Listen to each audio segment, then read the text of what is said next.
পরিচ্ছন্নতা অভিযানে শিক্ষার্থীরা আছেন ট্রাফিক ব্যবস্থাপনা নিয়ন্ত্রণেও। প্রিয় দর্শক, অনুরোধ রইল ভিডিওটিতে একটি লাইক দিয়ে আমাদের ইউটিউব চ্যানেলটি সাবস্ক্রাইব করে দিবেন এবং ভিডিওটি সম্পর্কে আপনার মূল্যবান মতামত কমেন্টস করে জানাবেন। চট্টগ্রামে শিক্ষার্থীরা এখন মাঠে নেমেছেন ভিন্ন ভূমিকায় পরিচ্ছন্নতা ও ট্রাফিক ব্যবস্থাপনা নিয়ন্ত্রণে। যেখানে কয়েকদিন আগেও তারা সরকারের বিরুদ্ধে লাঠি হাতে নেমেছিলেন, আজ তারা কলমের পরিবর্তে ঝাড়ু ও ট্রাফিক নির্দেশনা চিহ্ন নিয়ে কাজ করছেন। সরকারের পতনের পর চলমান অস্থিরতায় শিক্ষার্থীরা মাঠে নেমে ট্রাফিক নিয়ন্ত্রণ ও পরিচ্ছন্নতা অভিযান চালাচ্ছেন। দ্বিতীয় দিনের মতো চট্টগ্রামের বিভিন্ন স্থানে এ অভিযান পরিচালনা করে বৈষম্য বিরোধী ছাত্র আন্দোলনের নেতাকর্মীরা।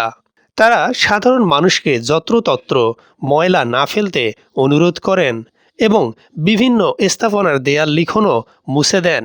শহরের বিভিন্ন স্থানে শিক্ষার্থীদের দলবদ্ধভাবে সড়কের আবর্জনা পরিষ্কার করতে দেখা যায়। যেসব সড়কে ট্রাফিক পুলিশ নেই, সেখানে শিক্ষার্থীরা সুশৃঙ্খলভাবে যানবাহন চলাচলে দায়িত্ব পালন করছেন এবং চালকদের ট্রাফিক আইন মেনে চলার অনুরোধ করছেন। জামাল খান মোড়ে পরিচ্ছন্নতা অভিযানে অংশ নেওয়া শিক্ষার্থীরা বলেন, শিক্ষার্থীদের আন্দোলন দেশকে কলঙ্কমুক্ত করেছে।